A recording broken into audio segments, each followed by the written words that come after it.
En prario kod abich en odiochieng' mar tich ang'wen higa mar 2023 dwe en mar abich. Machiegni weche manyien mag ang'ichuelo wantiere kod mathoth ma waikoni magi moko kuom weche ma omiyo pek. The total number of deaths so far is 241. We have evidence of more graves in Shakahola Forest. Liete maloya par osefweny kendo rito kunyo mondo gol ringre puodho ma Shakahola, serikal olando. Mimi sioni hata maana yake, sababu kila mtu ako na nyumba, hata ikiwa ni ya nyasi kila mtu ako nayo. Huwezi kaa kwa nyumba na una chakula. Kuna ushuru pia wa Kenya tunalipa, inaenda wapi? Jo Kenya pod medo kwedo paro ma choko osuru mar gedo mar udi ma serikal dwaro ni oketi e chik. According to the Luo traditions, they will pay their final respects to the Otondi on the 10th of next month, after which they will now be free to fill that position. Yiero mar ker mar Uganda Luo igeno ni biro timore tok tarik 10 dwe mar auchiel.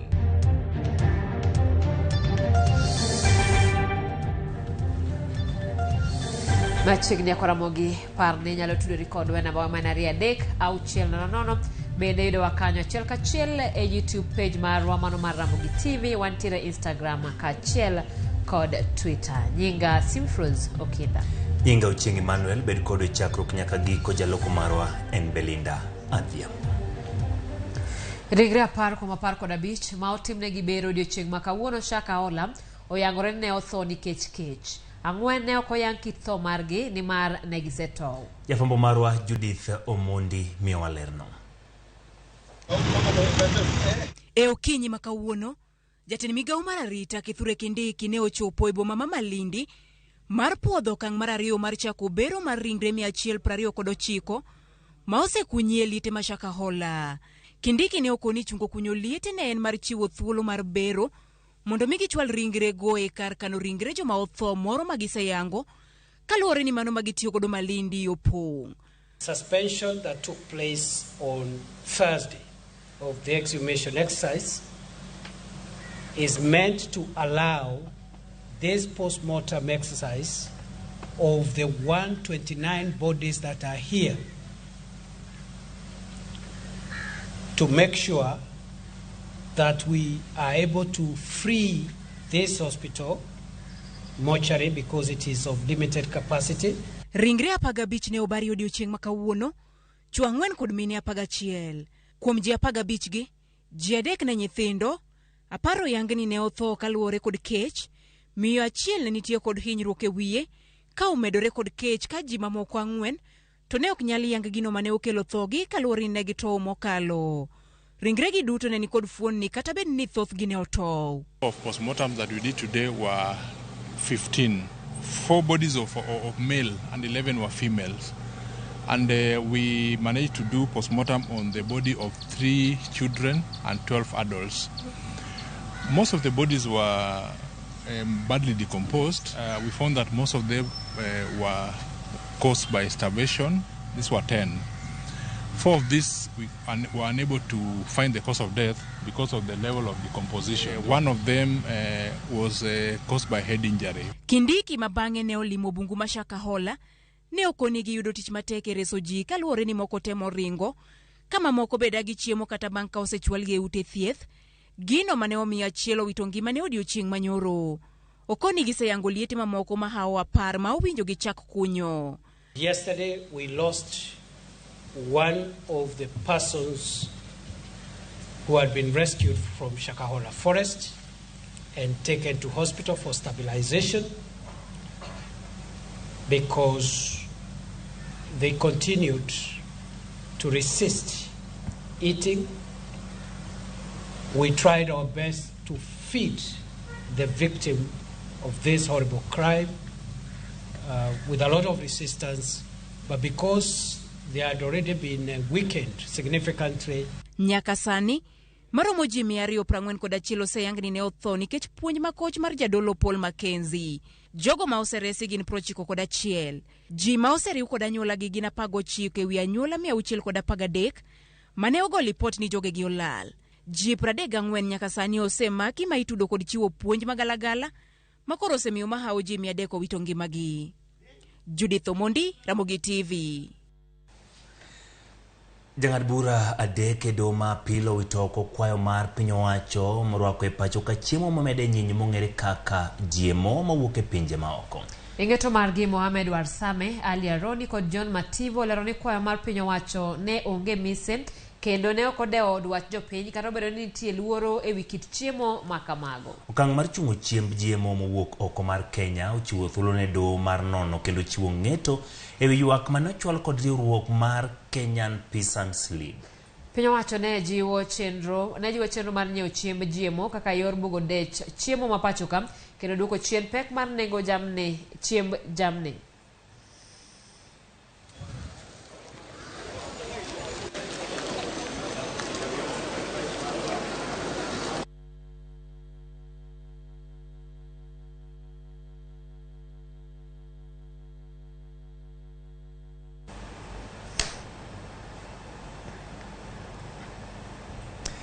Elipote ni kuom jopuonj 20,000 manondiko duol mochung' ne ndiko jopuonj pacho ka Teacher Service Commission e chak higani. 4,000 ne gin oganda jo Kalenjin, 3,000 gin jo oganda Abaluya. Kwan jopuonj gi ne owachi ni jata tije ma TSC Nancy Macharia lipot mane ogolo kod TSC e nyim komiti moro mar od bura maduong' kaka Lydia Okeyo leronwa. En report ma awi tije duol mandiko jopuonje pacho ka TSC Nancy Macharia. Report manyiso ni kuom jopuonj 36,000 manondiki tich gi TSC 20,990 kuomgi osechwal e skunde ma gibiro puonjoe. Report no nyiso ni oganda jo Kalenjin ne oyudo lemo machwe ka ipimo kod oganda mamoko ndiko mar jopuonj ma higane ka jopuonj 4,048 nondiki koya e dhod jo Kalenjin. Iluwogi gi jopuonj ma jo Abaluya maromo 3,187 manondiki higani ka jopuonj ma ya dhod jo Kikuyu luwogi gi kwan maromo 2,913. Kwan jopuonj ma jo Luo manondiki gin 2,576, jopuonj ma jo Kisii gin 1,737, jopuonj ma jo Meru gin 1,122 kiluwogi gi jopuonj ma ya dhoudi mamoko maturka. Emano mamoro chuny, jopuonj duto man kod ng'ol manoro kwayo duol mandiko jopuonje pacho ka TSC duto nondiki gi duol no. Atamalo 43 mar jopuonj manondiki gin mine ka atamalo 57 margi gin joma chuo. Jopuonj manondiki go ni kind higni 21 nyaka 56 ka thothgi gin jo higni 28. E twak mare gi jofwamb weche maturka, jatend piny Kenya William Ruto nowacho ni mai higa ma piny owacho ndiko e kwan mamalo ma jopuonje pacho ka ng'urto osebedo kawuok kuom jotend riwruok jopuonj mar Kupet mawacho ni ndiko mar jopuonj itimo ya kwede mag dhoudi e pacho ka. Je, wewe unaelewa ya kwamba serikali hii imeajiri walimu 35,000 yenye haijawahi tangu Kenya iundwe? There has never been one hiring of 35,000 teachers. Lakini next year wanasema bado JSS madarasani hakuna walimu. Ni tamoja sasa wanafunzi waliingia hawajapata walimu hadi sasa.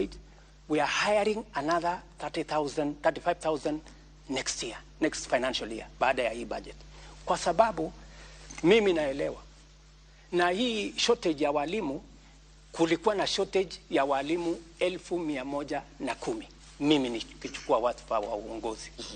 At least nimejaribu kupunguza hiyo shortage ya walimu.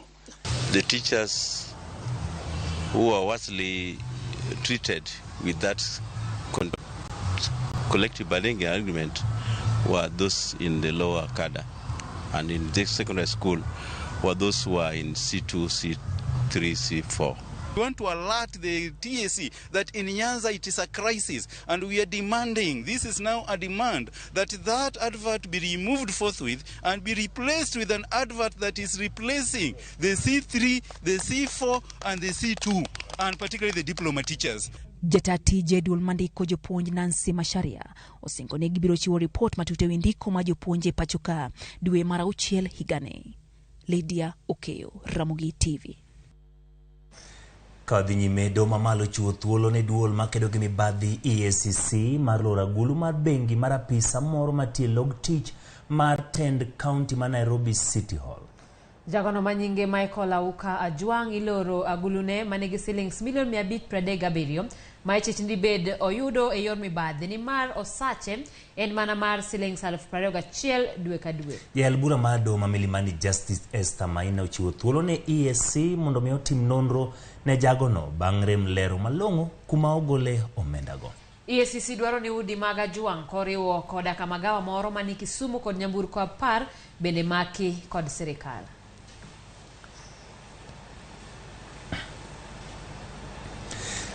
Kawadhi nyime ni paro medo pogore wi chenro mar gero ute ne oganda ma ibiro ng'ad atamalo 3 mag osachgi ka igero go utego. Thoth oganda mane ogolo pachgi wi chenro no ne okwedo okang' makamano kaka mabiro medo ne jopiny pek mar ngima ka giwacho ni onego we jogo madwaro ute e mogol pesa mar gero utego kendgi. Moko kuomgi bende siro parono ma timore e kinde ma jagoro mongirore migawo mar udi Charles Hinga ne ochopo e nyim kamiti mar od bura kama ne okete tago maliet e wi wachno. Inaweza katwa hiyo 3%. Unapata mtu kama tuseme for example mimi na earn tuseme 10,000. Hii 10,000 ikikatwa 3% of this 10,000 monthly. Kitambo ifike hiyo nyumba tuseme for example nyumba ni 4 million. Itafika lini hiyo 4 million? Ninaomba ya kwamba uweze kutembea polepole.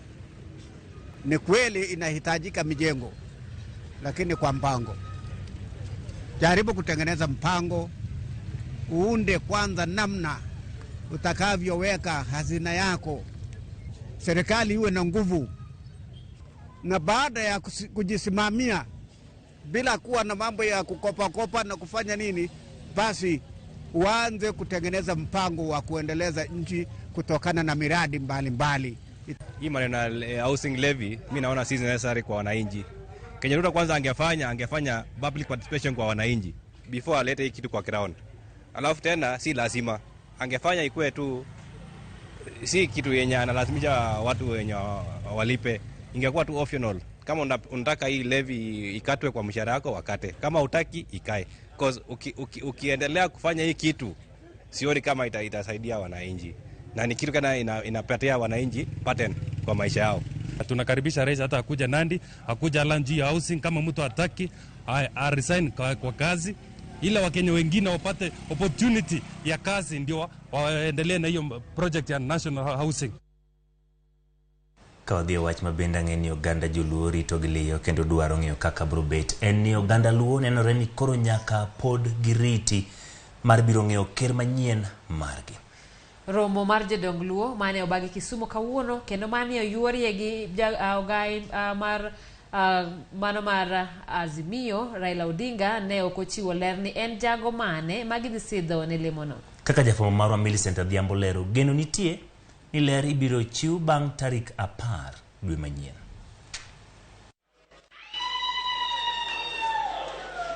Ne en romo mane geno ni nyalo kelo duoko ni to en ng'a madibeni jodong luo oyiere mar sidho kaka ker margi. Romo mane obagi od romo mar Mama Grace Onyango e boma ma Kisumu ne oyuorie gi Raila Odinga. Kata kamano onge ler malong'o mawuok mar ng'eyo jal ma idhi milemono mane odong' thuolo bang' tho mar ker Willis Otondi dweche 2 mokalo.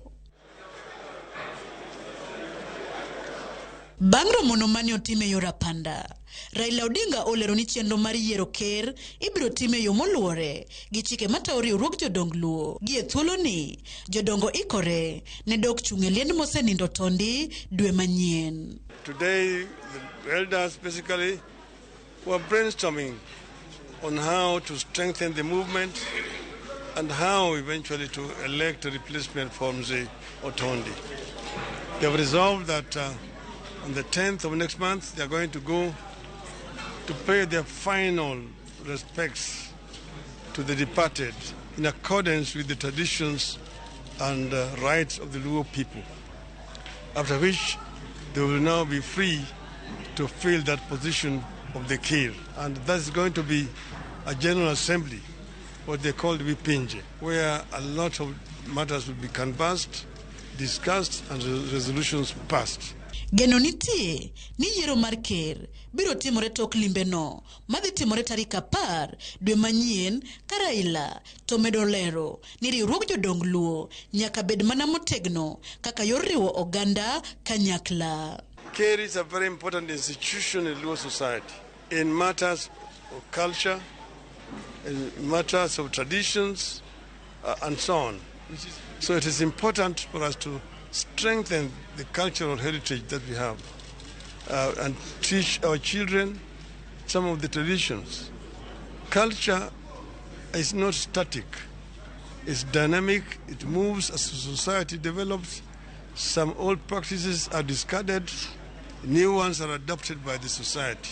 Bende okoni oganda Luo ni kod chenro mochanore mowinjore olu kapok ng'ato obedo ker ma ok ni ng'ato chiewo to batisore ni en ker mar joluo. The first ker in the modern times was the late Ramogi. There have been several other kers who have come in between. It is an institution that is very respected in our society, and it is not something that is taken lightly. That's why sometimes people get very surprised when media give prominence to pretenders to the throne. Ker Willis Opio Otondi ne ong'elo rengo tarik 16 dwe mar 2 igani kanyaka sani komno pod ni nono kendo irito ng'eyo jal madhi kawe. Millicent Adhiambo, Ramogi TV, Kisumu County. Ramogi aneno ka ote moloka adasomo kuom ote mabende wuoronwa Ramogi TV mano YouTube page marwa. Sami Odak wacho Ramogi ler Mombasa. Visit Amuo wacho live from Nairobi and Langata area. Prophet Edwin Alo wacho ni Pastor Edwin Alo kawinjo Ramogi maler piny Nairobi. Mapasta wanapoteza watu wa Mungu lakini Mungu wako atakuonekania. Geoffrey Uma wacho ni Geoffrey Uma Ramogi ler mashuru. Kabende Janet Obunga wacho neno wa kowuok Lakisama en kod nyithinde ka Samson Asita wacho ni Anja Polo Narok awinjoram an Narok awinjo Ramogi TV malero kang'eyo ka en amba mar ote machuok be nitiere joma keto no ote kanyo Emmanuel. Ndi ng'at maloso kanyo iluongo ni Omosh di Garland Cruiser wacho ni owuoro kaka ng'ama chamo msara ma 20,000 nigi millions kod geche bura ma Kenya. Wacho ni kaw komanda Ramogi TV chopo negi makare ka intiere gi Daktari Masio Pio. Erokamano kuom loso kodwa. John Olwendo Wuda Lego Kalkada enang'o matimore Shakahola piny owacho tema ahinya dhano ok nyal lalo ngimagi kamano ka piny owacho oling ne gin kanye. Mogik Kenya bende inyore makik jood bura kal chik mar omenda mano ka ne gidhi mondo mi gikony jopiny adier. Kamano mago moko mote morwa nyakwara mga jwan kik dhi mabor pod ntiere kod mathoth moikune chenro mar ang'ichwelo.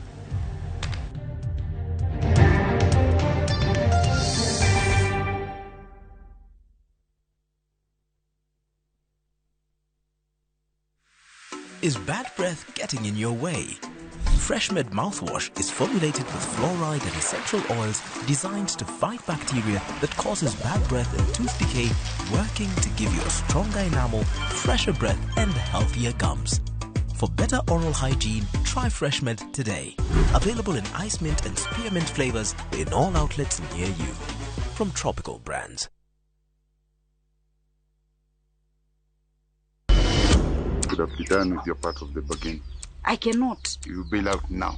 You get nothing. Follow the story of Yokubu who blackmails his neighbor. No one is too poor to have something to give. What are you talking about? Wait, please. In addition to everything else, he commits a sexual assault against Stella. I know you've been sleeping with my son. He did it.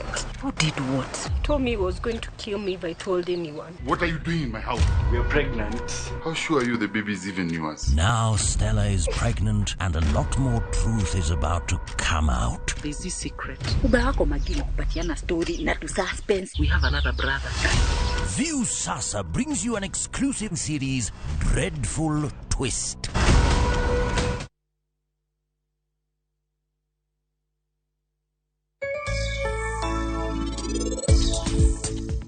Ni kama tek anakia kata kae no biro kuo gigite timre nikech an ane mana nyise.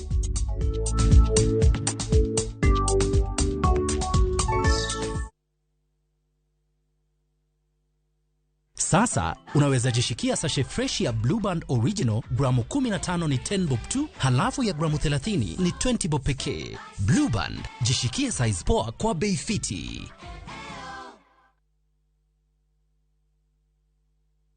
Jishindie Smart TV kwa shabiki.com kila wiki. 100 bob kwa games za leo, 2 Smart TVs to give out this week. Not for persons under the age of 18. BCLB number 416. Shabiki.com.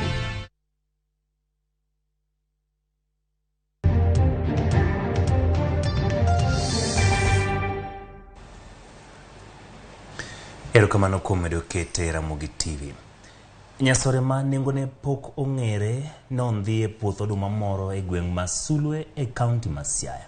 Jalup County Commissioner Robert Ngetich wacho ni ne giyudo maling'ling mar puodhono kowuok kuom achiel kuom jogweng'. Apisas mag arita e kaunti ma Siaya nomonjo gweng' ma Sulwe mantiere oko mar boma ma Siaya. Gioko inyalo paro ni ma en puodho mar oduma, kata kamano i puodho ni opidhe njaga maromo eka achiel. Apisas mag arita go kotelnegi kod Jalup County Commissioner Robert Ngetich wacho ni gichopo ka tok yudo maling'ling koa kuom achiel kuom jogweng'no. We are gathered here today following an intelligence report that we received that somebody had planted what is suspected to be cannabis sativa. So upon receiving that intelligence, we came here as a security team and we have embarked on uprooting, and you can see the quantity. Ngetich wacho ni njaga no opidhi e kind oduma, ka wachore ni wuon puodho ne rito kayo nyasore no kamoro achiel godumbe.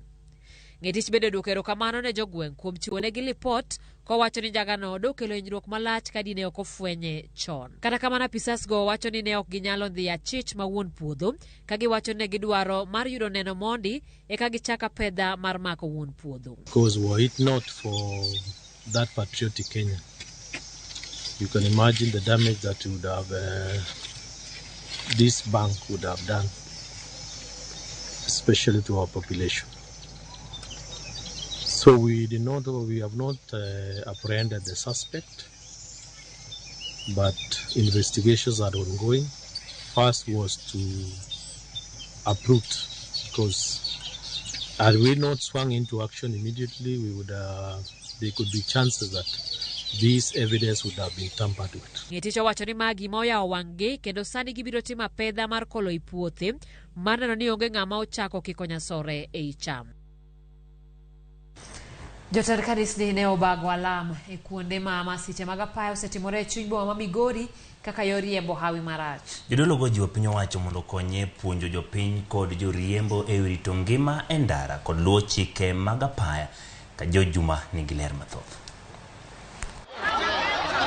E kinde maromo dwe achiel kod nus, kwan ji maloyo 15 osewito ngimagi e masira mar apaya e chuny boma ma Migori. Kalwe kod masirnigi mag apaya, migepe ma opogore osewuok oko mar kawo okenge mar geng'o masichni mag apaya e chuny boma ma Migori. We'll make sure that those people parking, boarding and dropping passengers or even bringing in construction material during the day are moved. Joten kanisni ma oting'o mag mawuok e kanisa mar Pefa, Maranatha, Deliverance kachiel kod moko ne obagalam e kuonde masichnigi mag apaya yando osetimore e chuny boma ma Migori.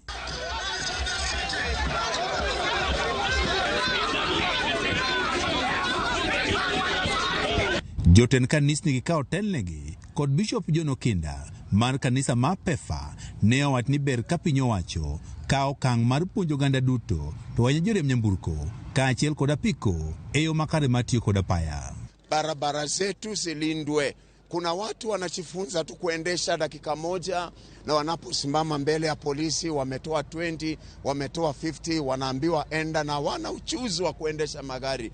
Government kaachiel gi county government onego collude gi highway authority mondo gine kaka gi matokni madonje e town onego gi speed limit. Chunu ni jok matie barabara nyaka ng'e chike mag barabara giduto te. Nekech ji nitie matiyo gi barabara ma ok ti gi chik mar barabara. Bende giwacho ni ber ka obila kawo okang' mar chik ni jogo moyud ka onge kod tiegruok ma oromo e riembo nyamburko, kaachiel kod apiko, kaachiel kod jogo eko ma bende ketho chike mag apaya. To be wakwayo police officers magwa mondo konywa to enforce the law mag barabara. Kigi chama soya. Gibed jogo matiyonwa mondo mi kik wayie joge wotho kendo hinyre. It's the responsibility not just for the government but also for us citizens, for us also as drivers, you know. We have to be very careful. We can't live just to and blame the government alone.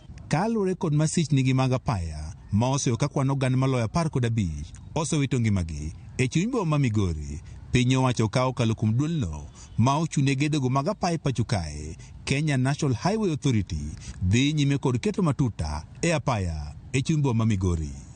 George Juma, Ramogi TV, Migori. Wang'ado tong' wadhi e kaunti ma Nyamira. Jachiw thieth moro e kar dak ma Kijauri, kaunti ma Nyamira, yogo ratiro bang' obila moko ma lipoti yango ni wuok e tesend obila ma Matutu ne omonje kendo weye kod hinyruok. Ripoti yango ni Shem Onduso ne okaw kod obila mondo mi odhi ondik dhoge e wi masinde moko mag thieth magikone mibadhi mieno. Mae kinde mane oriko rodhe ma ochune kod donjo e od ang'ech. Kalore kod apisa maduong' mar obila e tesend obila ma Matutu, Abdizak Mohamed, ywaruok ne obedo e kind obila kod Onduso bang' ka Onduso ne otamore donjo e od ang'ech. Laktar no dhi nyime kod jothieth e kar thieth ma Kijauri bang' choro lipot e tesend obila ma Keroka. In the name of police officers, we explained that I have an issue to clarify with the OCS, Matutu Police Station. They told me you are under arrest. In fact, they beat me up, forced me into a cell, injured my neck, my chest, my buttocks, my hand, trying to snatch even my phone. Police wamehapa ya kwamba wanafaa kuprotect the lives of people, na wao ndo wanachukulia sheria mkononi mwao na kuumiza watu ambao wameshtakiwa kwao. Tunasema ya kwamba hicho kitendo tunaambia DCI, tunaita IPOA ichunguza maofisas ili waweze kuelezea ni nini hiyo walikuwa wanafanyia mwenzetu. Ramogi gikanyo wadona chakwa kau yweyo moro matin e chenro mar ang'ech welo kikidhi mabor pod waikoni lipot mamoko.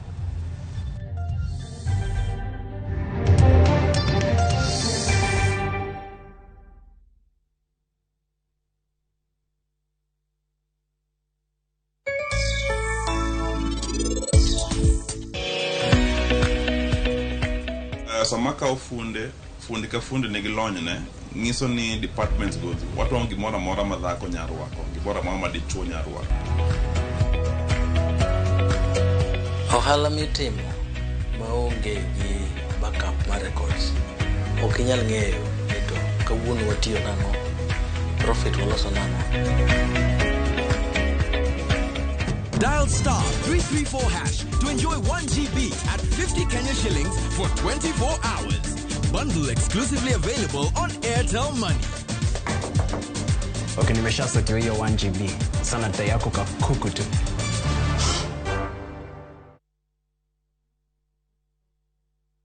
Jijenge na shilingi 1500 guaranteed kila wiki kwa kucheza Kaende Jackpot. Shiriki kwa kutumia 50 bob pekee, cheza na Autopic kwa kutuma neno KJP kwa 29063. Not for persons under the age of 18. BCLB number 416.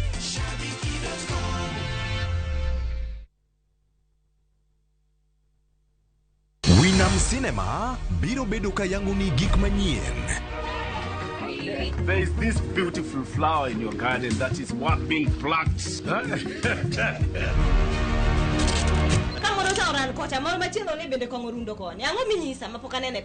To kaka wawachoga pile, ma en odwa. Wakelo ni sinema mapokineno e piny luo duto. Drama. Iwani umbi okawinji. Umbi asewinjo gi mabor. Nyiero. An kaka jadolo maesa, sama nyirombe podo yie mar golo sadaka ni pesa ni waywere go. Tuke mag hera. Jaberino kaka hera mapodi ni mit marata. Era mit. Mai nene jo gweng gomba. Kod mor moloyo. Kik sinema mora mora bai.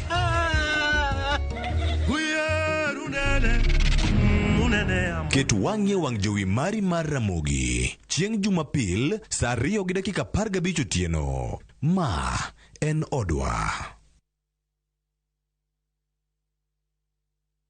Jatelo mano biro kae nyoro.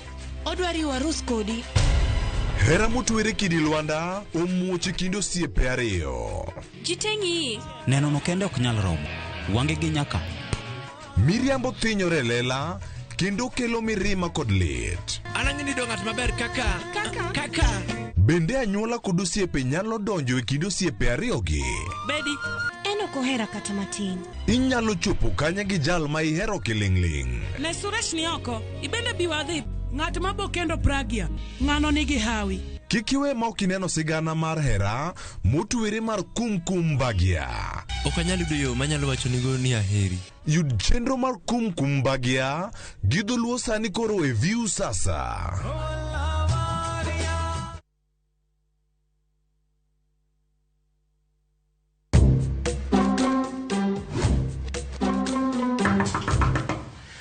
Nikom, go home. Aki Nikom, mbona mmechange password ya wifi? Aki simnipe tu hiyo password.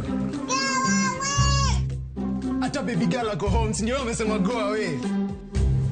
Bro, mambo janjes, takusuma majirani. Make chako smarter. Aje. Dial star 334# to enjoy 1 GB at 50 Kenya shillings for 24 hours. Bundle exclusively available on Airtel Money. Okay, nimesha sotio hiyo 1 GB. Sana data yako kakuku tu.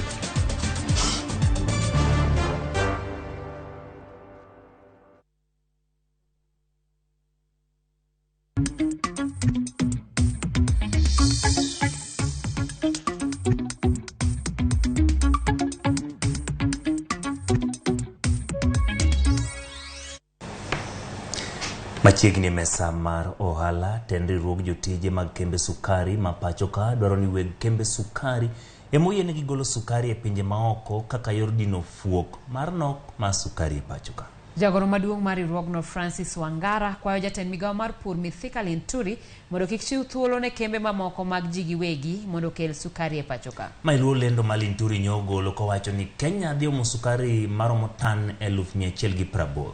Wangara wacho ni sukari mawuok oko bende nyaka non mar neno ni ok gihiny ngima oganda. Sugar importation, the priority should be given to the millers so that they can continue selling the sugar so that there is nobody who is going to lose employment. What we know for the Kenyan today is that once the sugar will be announced that it's being imported, the following day you will see it on the shelves. But we want to make sure that the sugar importation is done by the millers, not any other person, because those ones will be the ones to regulate up to the extent of knowing that the sugar that is in the market cannot interfere with what they will be producing. Chai is very key to jo Kenya. Sani japiny ok nyal madho chai nikech sukari odhi malo, bech sukari odhi malo kabisa, pok nochopo kanyo.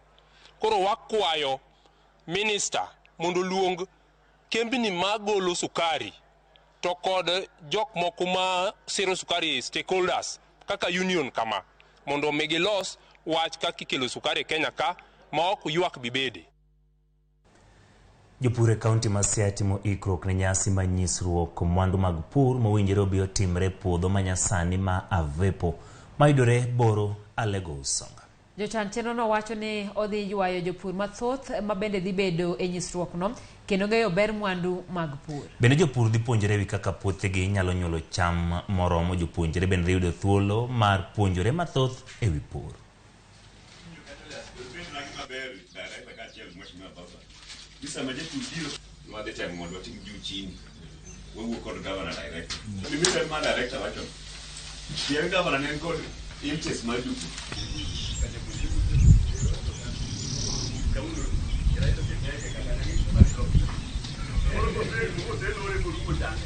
Wan ka kendigo to represent County Assembly ma Siaya to wabiro Avepo Farm ka kendigo mondo warang mikakati moseket ka waikore ni tarik 8 dwe mar 6 ma wan wabed kod jopur duto ka kendigo kwa puonjore e yore mag pur mag lony masani mondo wabed kod chiemo maber e Siaya County ka kendigo. Kawuono wane puodho mar Avepo e Alego Central, to puodho ni mondo walos romo mar jopur mondo gibi gine pur mitimre e kind oduma mopogore opogore. To gimomiyo wadwaro mano, wadwaro wageng' jopur oae wach mar pidho kodhi achiel higa ka higa makata ok tim maber. Wadwaro ni gine ni kothe mang'eny ma kambe mang'eny okelo nyalo golo nweng'o mopogore opogore. Wadwaro ni field day no ji obiye mang'eny, kendo wadwaro ni jopur obiye mang'eny mondo gine gima timre. Gima waseyudo kar Siaya ka wan kod lope mang'eny mopogore opogore manyalo miyo chiemo moromo feeds kata na nation mangima. To sani wan kaka county nyaka waket teko e wach mar pur, nikech en makoro en silaha mwadong' kodo. Riwruok johand majan mar chai e Afrika ma Ugwe koni piny Kenya kidek lalo muom maromo shillings bilion 2 e thuolo ma juma achiel kadiponi lweny madhi nyime kind kambe marego majan kod jodak e gwenge ma South Rift okorumo. Jakom riwruogno Asa Sewe mane loso Mombasa koni moko kuom kembe marego majan osechako loro nikech luoro mar rochruok mag arita to chutho bang' lweny mane omuoch ma jodak owang'o masinde mag ng'wedo chai magikoni omayo gi thuolo mag tije. Komachielo gikwayo jodak mondo mi oyie osir lwedo lony manyasani ma itiyogo e ng'wedo majan kitiyo gi masinde mikoni kawo thuolo mapiyo mikoni pod dhano ema tiyogo ka tend IATA mogoyo tach boma Mombasa e riwruok maduong' e piny ngima matimo chumbu mano mar majan chai. If this continues, there is no doubt that the neighboring companies, particularly the multinationals, will do the same. And when they do this, it will affect us greatly, not just where they are situated, that is Kericho and Bomet, but it will expand and affect the economy of Kenya as a country. Shutting operations will have huge ramifications for the economy and the auction. Also noting that Ekaterra also has plantations in other regions in Tanzania, and right now there are developments in that area which will adversely affect our auction. Because if this investor shuts operations in Kenya, they'll be looking at the other operations in Tanzania. And there are also possibilities of other emerging auction centers. And the Mombasa tea auction will lose. Kama ya Kenya inapungua, zile zingine itaanza kununuliwa na wanunuzi na itaathiri kiasi ambacho nauza kama Kenya. Kwa hivyo tungependa kuomba serikali isaidie kuleta utulivu. Bengi mar KCB olando yuto mar shillings bilion 9.9 e thuolo mar dweche adek mokwongo mar higani, kamano en medruok mar atamalo achiel kowuok bilion 9.8 mane giyudo higa mokalo. Ka ogol yuto mowuok e bede bengi no mane pinje maoko kaka Uganda, Tanzania kod Rwanda, KCB ne kod yuto mar shillings bilion 8.3 ma en medruok mar atamalo 22 e kinde ma kamano. Bende bengi mar NCBA ne olando yuto mar shillings bilion 5.1 medruok mar atamalo 50 ka opim kod shillings bilion 3.4 mane bengi no yude thuolo machalo kamano higa mokalo. Bengi go duto ne opuoyo chenro ma giseketo mag tayo ohala kokalo yor ong'we yamo kod yore mamoko ma osekelo yot e timo ohala.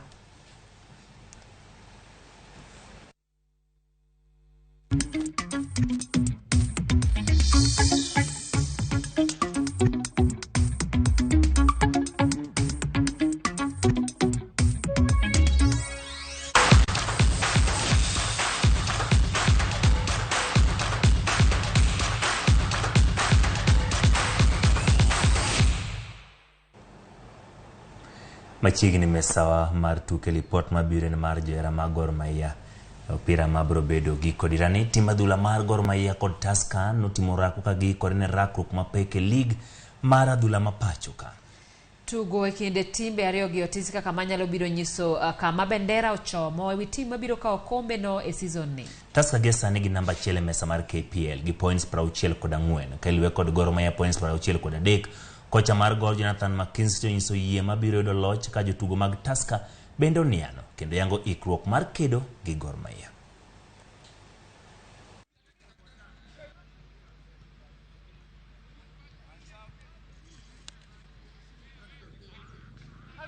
The guys have been in really good spirits. You know, the training intensity's been good. It's been really good, in fact. And the quality's been there. So, you know, it's been nice to have a few extra days. They had a day off yesterday.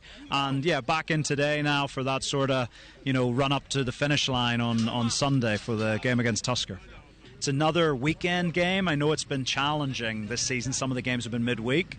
But it's a Sunday game. You know, come out. Hopefully it's good weather. Come out in your thousands and cheer us on for what is going to be a really important game in the title race. Since we are on top of the league right now, so this is something that will keep us pushing. We're just looking for the Sunday game, of which we are all motivated to win the game so that we maintain our log. Mauktin ne jotugo Mario gi 50 gene boma mathika gi kodirani ni tuke mag NCBA Golf Series. Gibiro laro thuolo mar biro tugo e final e kidienje mag chuo, mine kod rowere. Ma en tielo mar 4 ma tuke go mayande ochakore dwe mar 3 higani kendo seyoyo jotugo buora. Tuke go mag NCBA Golf Series irango kaka mago machiwo thuolo ne jotugo mawuok e alwora mar Afrika ma Ugwe.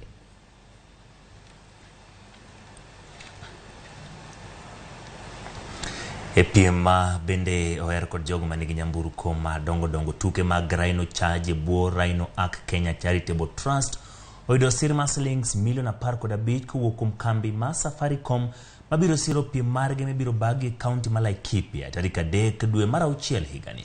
Piem go ywayo joriembo 65 kamoting'o jariembo ma nigi lony Ian Duncan ma ja Kenya. Thor wach biro bedo rita luora ka gichano pidho yien ma ok tin ne $1,000,000 e Kenya mangima kochopo higa ma 2025 ka gitiyo kanyakla kod bad migawo mochung' ne bunge. Key to us in terms of continuing our purpose as a purpose-led technology company. So we've done a lot on the environment. For instance, we've got a program, our Dr. Forest, working in conjunction with the Kenya Forestry Service, where we are planning to plant about 5 million trees to help reforest and rejuvenate a lot of the water towers and forests in the country. Most of the fund being collected goes to conservation and are not being used to actually run the event. The Rhino Charge Committee and Rhino Arc have been partnering with many institutions in the country, securing in-kind contributions towards making sure that the event can be run in a professional manner without incurring cost on the side of Rhino